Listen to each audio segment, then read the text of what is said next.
Gataan wararamiyun, wararamiyun, wararamiyun, wararamiyun. Jabbisayo, odaan odaa kallachiyo dawrumu.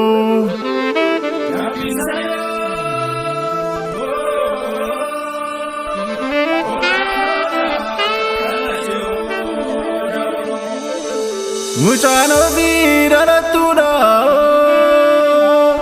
gadaan ofii marartuudha. Odaan odaa birbirsi oda Boorana.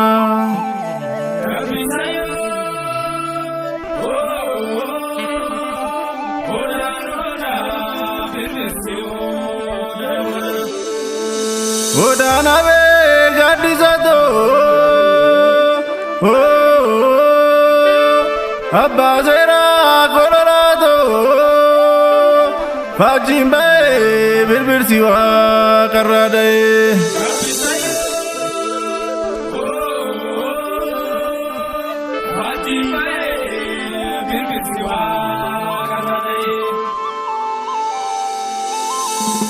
Birbirsi, birbirsi, faajjiin, gadaan, jaarsi, dubartiin, Oromoo, Oromoo, siqeen, bokuun, irreechi, calleen, dhotoon, kallachi, bokuun, gumeen.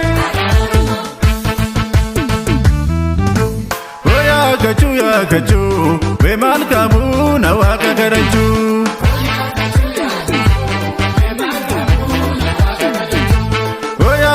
Yaakachuu, beemaan qabu na waaqa garachuu.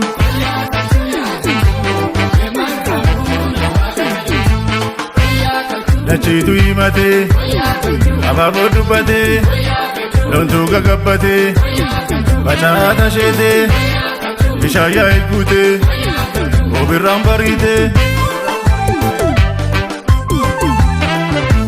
Gadaaf galateeffachuu. Oromoo firreeffachuu. Tokkummaan nuna bulchuu. Tammaa seeneef kadhachuu. Anaan kate gaafachuu.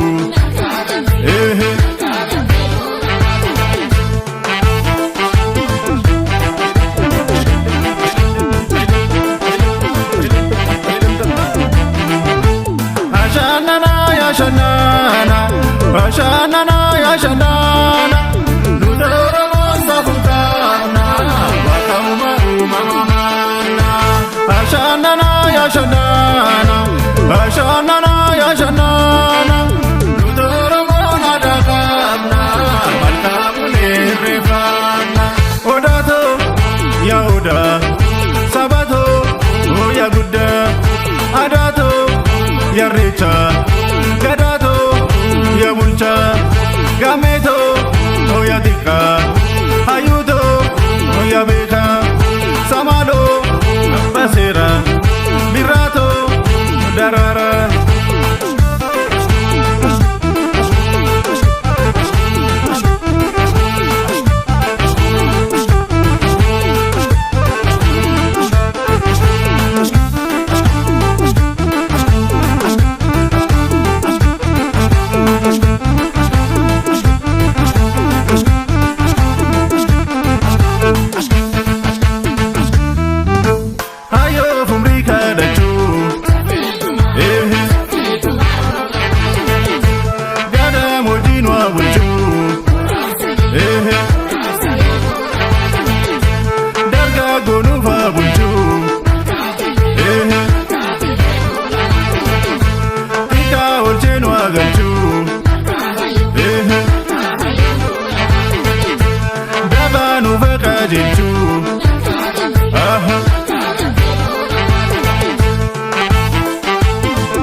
Ashanana ya shanana, ashanana ya shanana.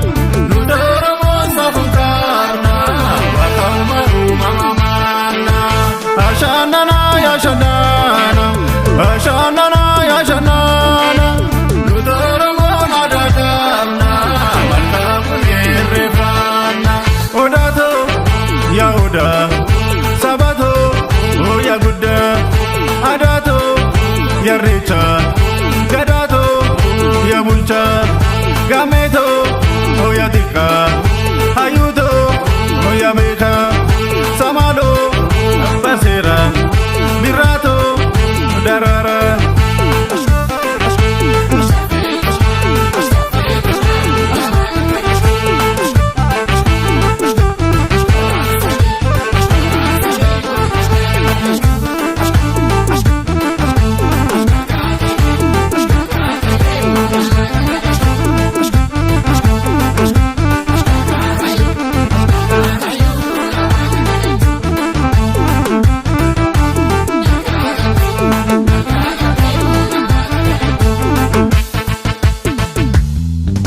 Oromo jiran jiran Nabin.